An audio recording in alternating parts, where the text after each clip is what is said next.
नमस्कार खाद्यप्रेमीनो, सर्व खाद्यप्रेमीनो, तिळगुळ घ्या आणि गोड गोड बोला। आज आपण बघूया तिळाच्या वड्या कशा करायच्या। तिळाच्या वड्या करण्यासाठी मी इथं एक बाउल भरून तीळ घेतलेले आहेत। हे तीळ साधेच आहेत, पॉलिश तीळ नाहीये, गावरान तीळ म्हणतात तसे हे तीळ आहेत। एक बाउल भरून शेंगदाणे घेतले, एक बाउल भरून सुकं खोबरं पिसून घेतले, 2 बाउल ह्या मापानच 2 बाउल मी गूळ बारीक चिरून घेतलाय।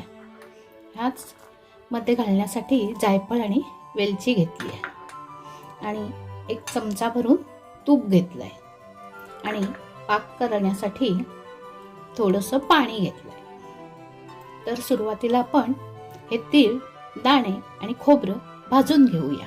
तीळ भाजण्यासाठी इथं मी कढई घेतली आहे आणि गॅस लावते। कढईमध्ये भाजण्यासाठी तीळ घालते। गॅस मध्यम आचेवर ठेवून तीळ, दाणे आणि खोबरं भाजून घेऊया।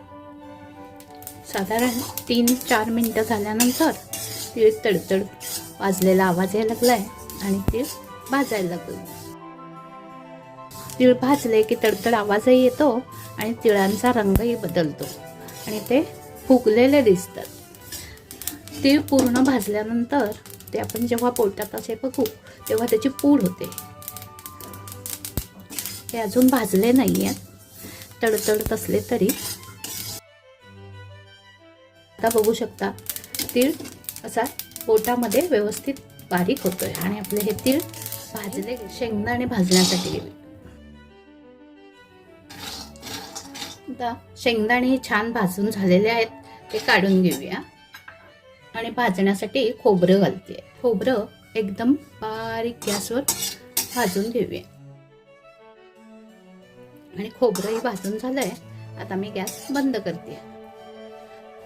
आता हे सगळे तीळ, दाणे, खोबरं थंड झालं की मी मिक्सर मधनं वाटून घेणार आहे।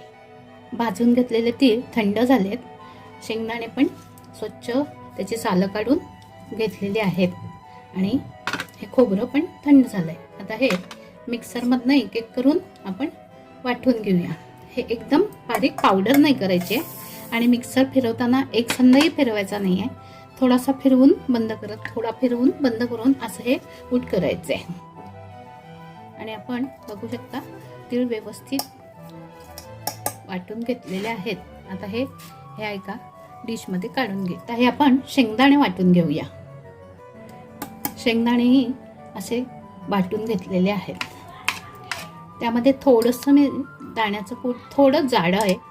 आता खोबरं वाटून घेण्यासाठी ह्या मिक्सरच्या भांड्यात घालते आणि ह्यातलं थोडंसं खोबरं मी वर वड्यावर घालण्यासाठी काढून ठेवते आणि खोबरंही बारीक वाटून घेतलेलं आहे। आता हे तीळ, दाणे आणि खोबरं वाटून झालेलं आहे।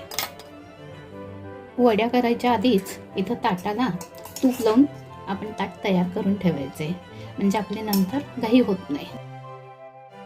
तूप लावल्यामुळं वडीला चकचकीतपणा येतो आणि वडी ताटाला चिकटत येईल। तिळाच्या वड्या करण्यासाठी मी इथे एक कढई घेतली, त्याखाली गॅस लावते आणि कढईमध्ये हा 2 वाट्या चिरून घेतलेला गूळ घालते आणि हे चमचाभर घेतलेलं तूप घालते आणि थोडंसं पाणी घालते।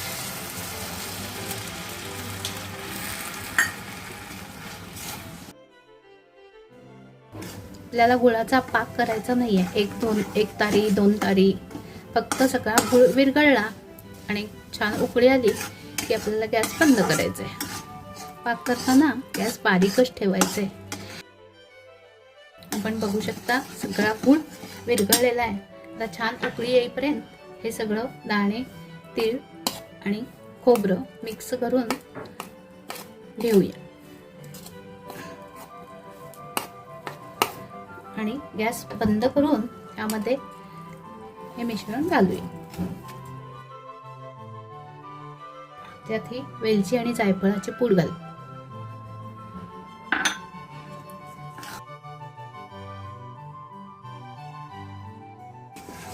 हे सगळं व्यवस्थित ढवळून मिक्स करून घ्यायचे आणि तूप लावून घेतलेल्या ताटामध्ये ओतायचं. एका वाटीला खालून तूप लावून हे मिश्रण आपण थापून घेऊया.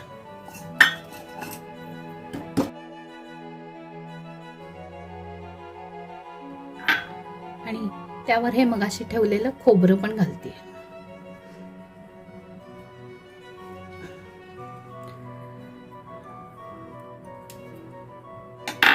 आणि हे वाटीनं आपण एकदा सारखं करून घेऊया, म्हणजे हे खोबरं त्याला चिकटून राहील. थोडं थंड झालं की याच्या आपण वड्या कापणार आहोत. साधारण 15-1 मिनिटं झालेली आहेत आणि आपण आता ह्याच्या वड्या कापून घेऊया. तिळाच्या वड्या थंड झाल्या आहेत आणि आता आपण ह्या एक एक करून काढून घेऊया. आणि ह्या तिळाच्या वड्या किती व्यवस्थित झाल्यात ते आपण बघू शकता. अगदी कुटकुटीत आणि खुसखुशीत झालेले आहेत, चिकट नाहीत आणि सहज खाता येतील अशा आणि सर्वांना आवडतील अशा ह्या तिळाच्या वड्या झालेल्या आहेत. या तिळाच्या वड्यांचा व्हिडिओ जर आपल्याला आवडला असेल तर लाईक करा, शेअर करा आणि आमच्या अन्नपूर्णा स्वाद 2020 या चॅनलला सबस्क्राईब करा. धन्यवाद.